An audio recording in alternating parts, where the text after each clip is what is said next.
No ha existido nadie como él. Fue el hombre más destacado de su tiempo. Una brillante estrella del Renacimiento italiano, cuyas pinturas, inventos, descubrimientos científicos y proyectos de ingeniería aún siguen asombrándonos. Sabemos muy poco de él. Siempre le persiguió la controversia, entonces y ahora. Es un hombre sobre el que cualquiera puede inventarse una buena historia. Ahora se ha convertido en el protagonista de un bestseller internacional, donde se le presenta como el guardián del secreto más controvertido de la historia. ¿Dónde termina la verdad sobre él y comienza la ficción? Seguidamente, la vida de Leonardo da Vinci. Jesús, María Magdalena, la Iglesia, sociedades secretas, el Santo Grial y Leonardo da Vinci.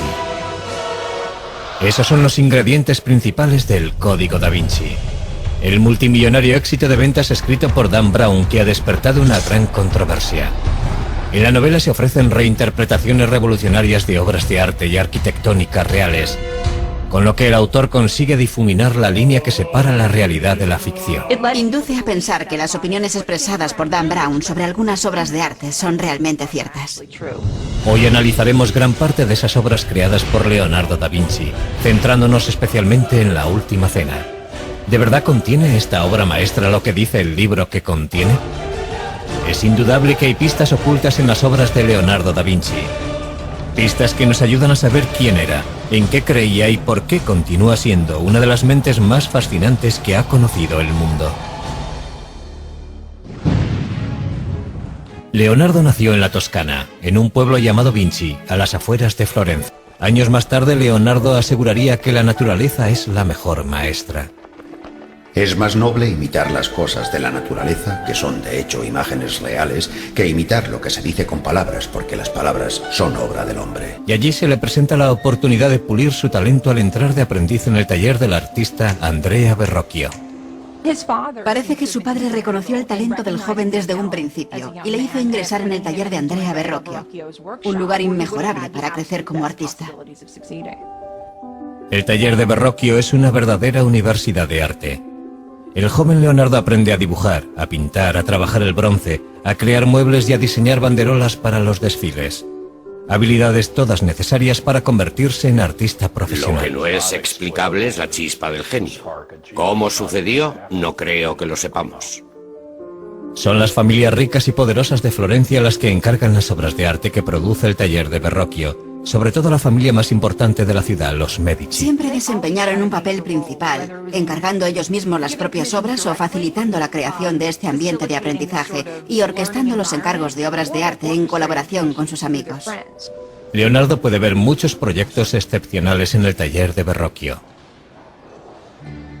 Una de las cosas más interesantes que hizo, o que al menos observó, fue la colocación de una bola dorada en la cúpula de la Catedral de Florencia.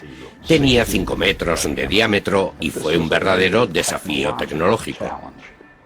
La bola, 2 toneladas de cobre dorado. Verrocchio crea el mecanismo que la colocará en el sitio elegido, en lo más alto del Duomo. Este logro de la ingeniería causa un gran efecto en el joven Leonardo. Durante el resto de su vida le interesarán tanto los retos técnicos como los artísticos. Hicieron muchas cosas de esas para los Medici, y esas obras fueron importantes para Leonardo porque, además de conocer los rudimentos de muchas técnicas, le sirvieron para establecer contactos que le servirían para entrar al servicio de los Medici. Con 20 años, Leonardo completa su aprendizaje con Verrocchio y se registra en el Sindicato de Pintores de la ciudad. Un paso necesario para convertirse en artista profesional. En el taller de Verrocchio completa su primera obra importante. Le encargan pintar un ángel en la obra de Verrocchio, el Bautismo de Cristo, y es la contribución de Leonardo la que más destaca del cuadro.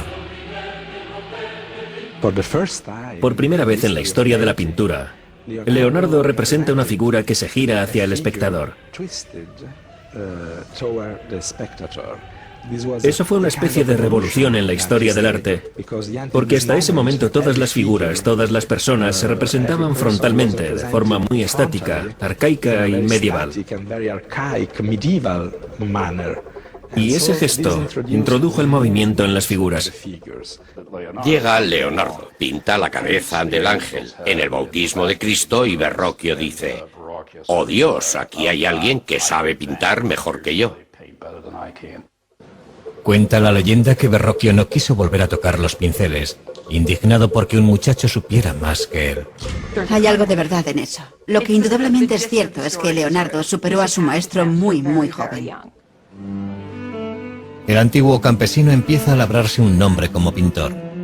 Leonardo comienza a pensar en cómo utilizar su talento para conseguir el éxito, pero una acusación anónima no tarda en poner en riesgo su futuro. Es hijo ilegítimo de Caterina, hija de un campesino empobrecido, y Serpiero, maduro y respetado notario perteneciente a una respetada familia. Leonardo da Vinci tiene ahora 24 años, y ya ha pasado de ser considerado el hijo ilegítimo de un notario a convertirse en un artista legítimo. Es un prometedor artista florentino a la altura de Botticelli, Ghirlandaio y Rafael.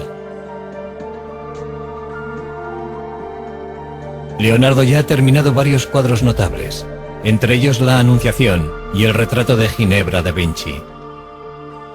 Ha aprendido mucho en el taller de Andrea Verrocchio. Sus ideas y su técnica están evolucionando, pero la competencia es feroz. Existió una gran competencia entre pintores en la Florencia de 1470 y 1480. Sin embargo, Leonardo cobró ventaja porque ya había tenido contactos con los Medici. Leonardo demostraría tener un talento especial para cultivar esos contactos, algo que le resultaría muy beneficioso a lo largo de su vida. Leonardo abre la pared del refectorio. Una habitación profunda aparece delante de nosotros. El observador renacentista, sin embargo, estaba muchísimo más impresionado por la presentación de Leonardo de un clímax dramático que él puso en la narración bíblica.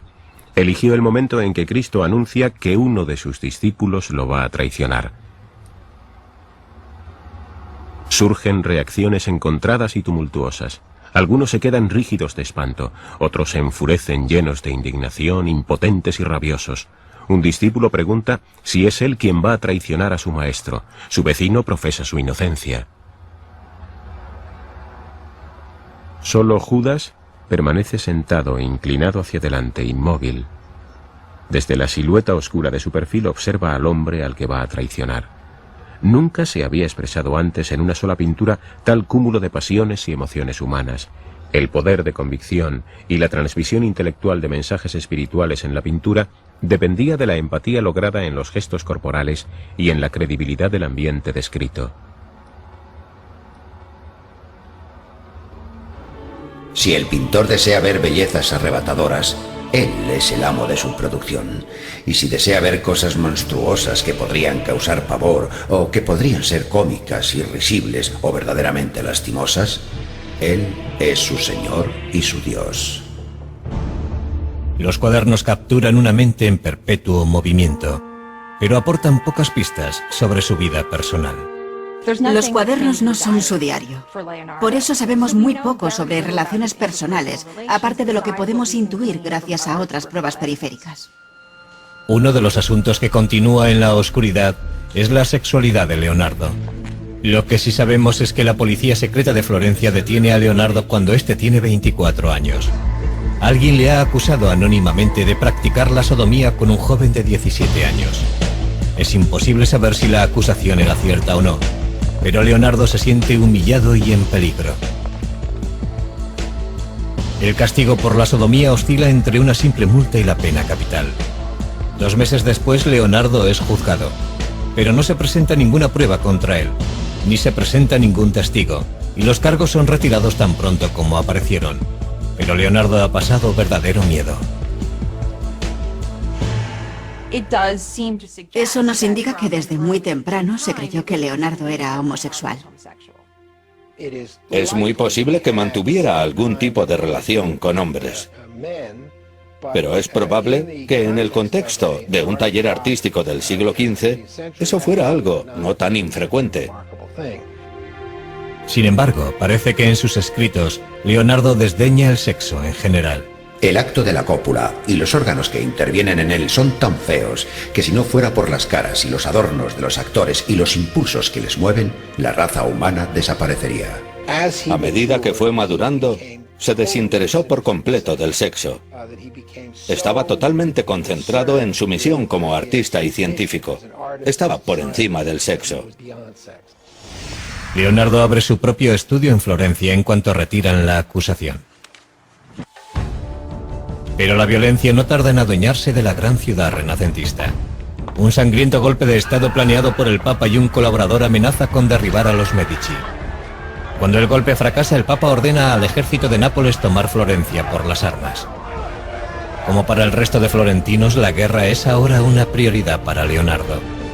Y empieza a diseñar escaleras y otros artefactos para defender y escalar las murallas de la ciudad. Leonardo empieza a trabajar en un nuevo campo, la ingeniería militar, algo que le fascinará durante toda la vida. Justo cuando parece que toda esperanza está perdida, la diplomacia de los Medici funciona. Florencia está salvada. Leonardo vuelve a tomar los pinceles, y en 1480 empieza a pintar San Jerónimo.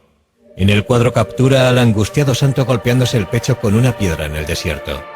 En la actualidad este cuadro está colgado en el Vaticano inacabado, como muchas otras de sus pinturas. Y sin embargo la precisión de Leonardo a la hora de dibujar la anatomía humana hace que el dolor de San Jerónimo cobre vida ante nuestro